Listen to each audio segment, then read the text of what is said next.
General Paulo Chagas é mais um dos candidatos entrevistados pelo projeto Projeção Debate UDF.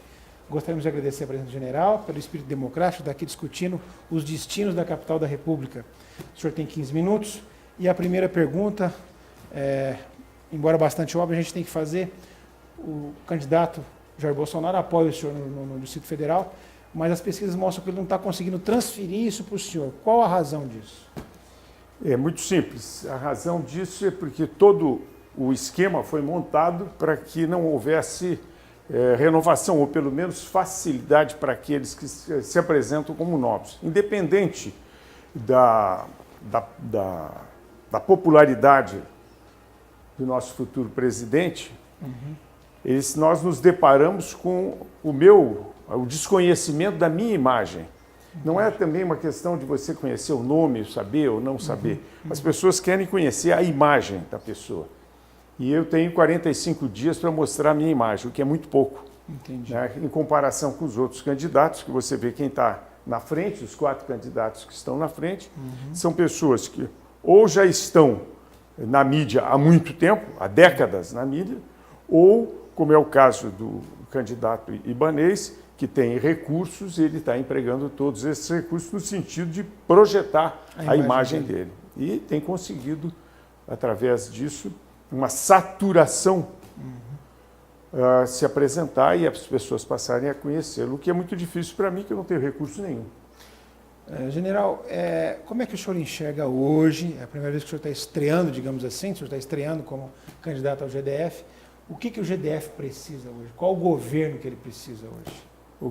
O GDF precisa de um governo com pulso para fazer funcionar as coisas que já existem no Distrito Federal. Não se precisa fazer nada além de funcionar todos os sistemas que o Distrito Federal já tem.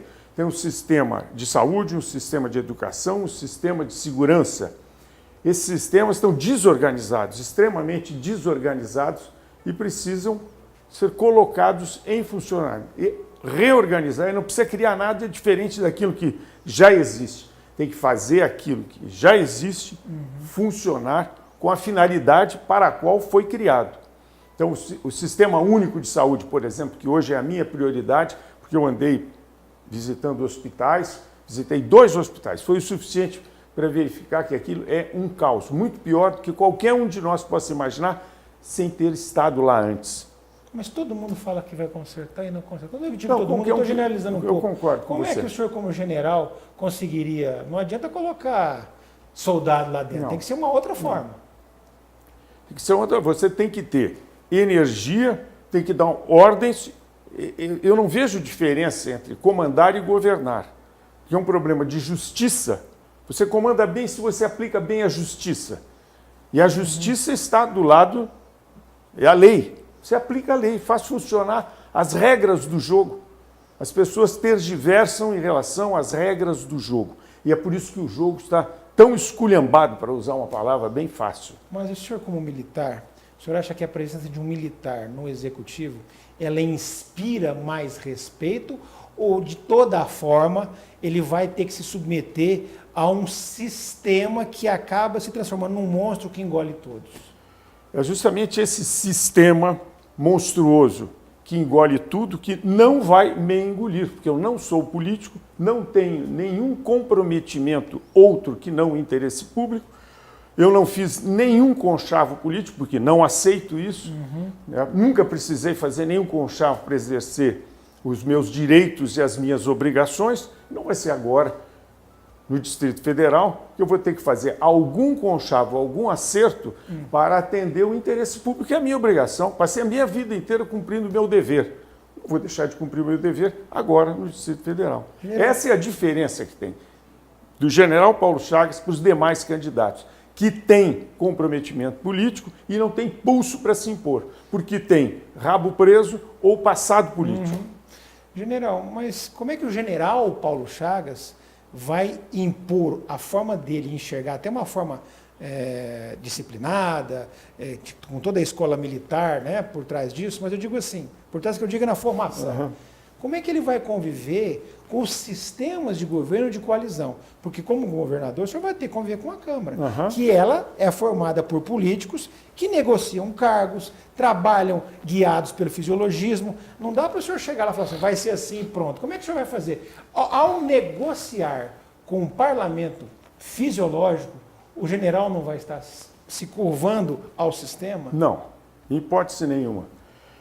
A minha arma é a comunicação. Isso já me foi perguntado por várias vezes na imprensa. Clássica, né? É a pergunta clássica. Várias vezes na imprensa. E eu tenho dito que quem vai me dar a certeza de que eu posso negociar, e eu só negocio o interesse público, eu só negocio o aperfeiçoamento do interesse público, não interesse pessoal nem partidário, nem do meu partido. Nem do meu partido. O meu compromisso é com o que eu digo. O compromisso de cada um desses políticos que será eleito deveria ser com aquilo que eles dizem e não com aquilo que eles vão fazer. Então é nesse sentido que eu vou negociar. E vou ter ao meu lado a imprensa. A imprensa não tem absolutamente nada para esconder. Quem tem medo da imprensa é porque tem alguma coisa a esconder. Porque a imprensa é a grande transparência. Eu vou trabalhar com transparência. Sim, mas a imprensa longe de mim. Não, eu quero a imprensa do meu lado. E tudo que eu disser, eu quero que a imprensa grave, disponha para a sociedade e quero que tudo que eu ouça do outro lado também será do conhecimento público. Porque os políticos se apresentam e convencem os eleitores com um discurso do interesse público. Eu não vejo nenhum político falar, quando eu chegar lá, eu vou me locupletar, eu vou arrumar emprego para minha mulher ou para o meu amigo, para quem quer que seja. Isso não faz parte do discurso político eleitoreiro. Mas da prática, sim. Mas na prática, sim. Então nós vamos ter que... quem vier falar comigo nesse sentido vai ter do meu lado a imprensa. Diga o que você quer. Agora, todo mundo vai saber o que você está me pedindo. Então tem que ter muita coragem para chegar perto de mim e me falar qualquer coisa que não seja do interesse público. Porque eu não devo nada para ninguém, como eu falei. Ninguém pode me pegar por aqui ou por ali. Eu não devo nada para ninguém. General Segurança Pública. Brasília, as delegacias não funcionam, grande parte das delegacias não funcionam à noite. Isso é uma aberração, é quase que uma jabuticaba, né? Só tem no Brasil uma jabuticaba do DF, digamos assim. Muito bem. Como é que o senhor pretende e como é que o senhor enxerga a segurança pública? E aí, espera-se do senhor, como militar, que tenha uma visão um pouco mais aprofundada e uma solução mais consistente para isso. Bom, o que eu vejo na segurança pública é que o sistema de segurança pública está, como eu disse, todos os sistemas estão desorganizados. Então, a segurança pública tem vários elos. Tem a Polícia Civil, Polícia Militar, Corpo de Bombeiros, tem o DETRAN e agora tem até o DR querendo entrar na segurança pública. Bom, esses elos têm que estar integrados e eles não estão bem integrados. A Polícia Militar e a Polícia Civil disputam espaço na segurança pública quando cada um deles tem o seu lugar. O que está faltando? Coordenação, controle e integração. Está faltando uma Secretaria de Segurança Pública, um secretário de Segurança Pública com poder de executar essas ações que são fundamentais. A ação de integração e de coordenação. Integração da inteligência, integração do planejamento estratégico, integração do planejamento operacional, que hoje a gente vê que não existe. A Polícia Civil, você vê a Polícia Civil operando como Polícia Militar. Outro dia eu vi a Polícia Civil, o GOI, fazendo uma operação. A Polícia Civil é polícia judiciária, investigativa, não operativa. Quem é operativo é a Polícia Militar, que é ostensiva e operativa. Então, essa é a integração que está faltando. Outro dia eu perguntei, um dia vocês vão se encontrar, o GOI e o BOP na mesma operação, cada um faz o seu planejamento. Onde é que está a integração?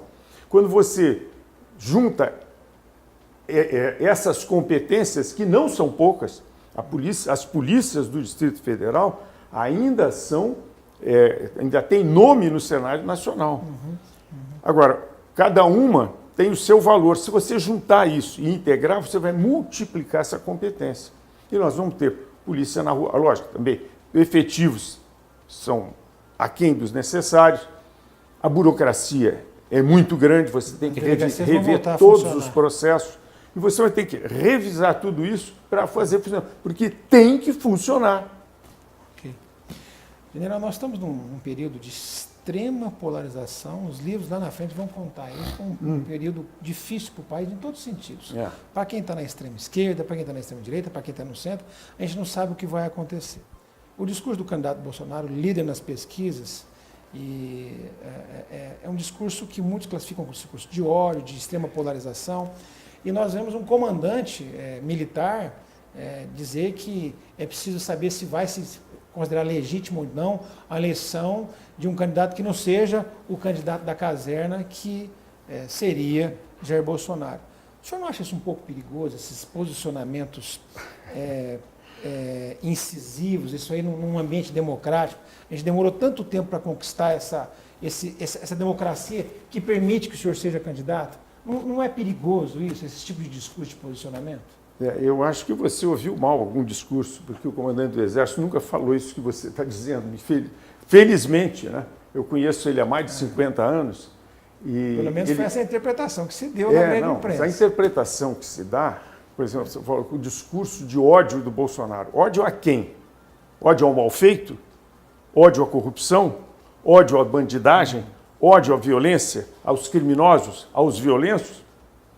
Ou ódio à justiça? Não, jamais ouvi ele dizer isso. Ódio ao amor, à família, a Deus, à pátria? Também não. Eu só uso o contrário. Da mesma forma, o comandante do Exército. O comandante do Exército tem dito que nós temos que agir com legalidade, com legitimidade, para manter a tranquilidade do país. Ele jamais falaria, a interpretação que foi dada é completamente ao avesso do pensamento do comandante, das atitudes e do histórico dele.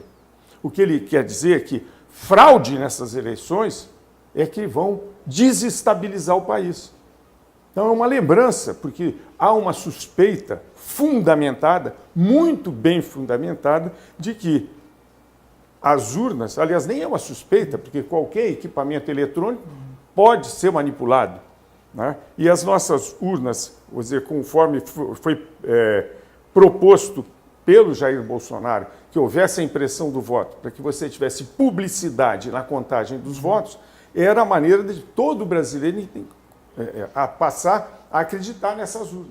Mas ele, nos últimos 20 anos, em todos os mandatos dele, ele foi eleito justamente por as urnas que ele questiona hoje. É uma coisa meio contraditória, não é isso? Não entendi. Quem? O Bolsonaro ele foi eleito, nos últimos 20 anos, pelas urnas que ele questionou. Não é meio contraditório isso? Para a eleição dele valeu e para a derrota dele não vale? Não é? Eu sei que o senhor não tem procuração para responder por ele. Mas eu posso responder porque eu também estou nesse filme. O seguinte... É estranho, não é que seja estranho, não é que seja estranho.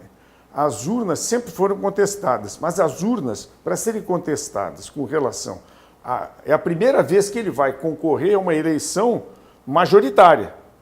E é na majoritária que se coloca a grande dúvida. É na majoritária que se coloca a grande dúvida.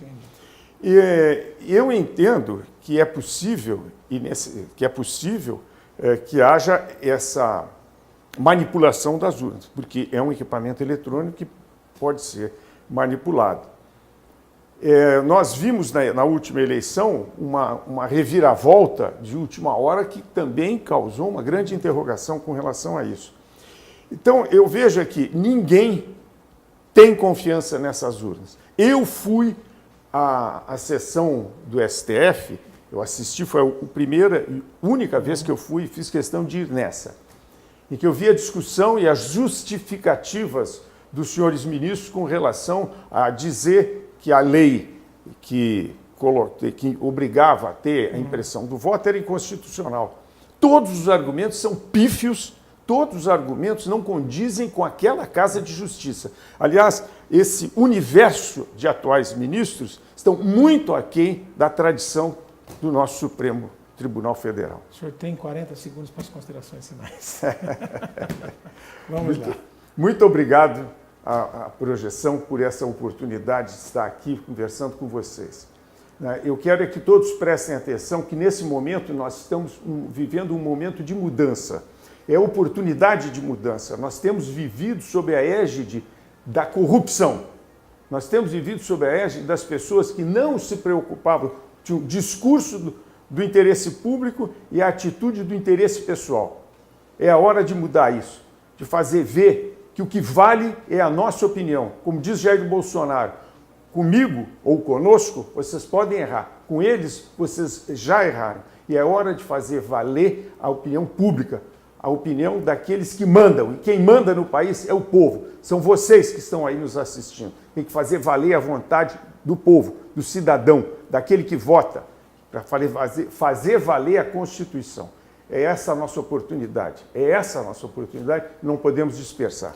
Muito obrigado e boa sorte, general. Obrigado.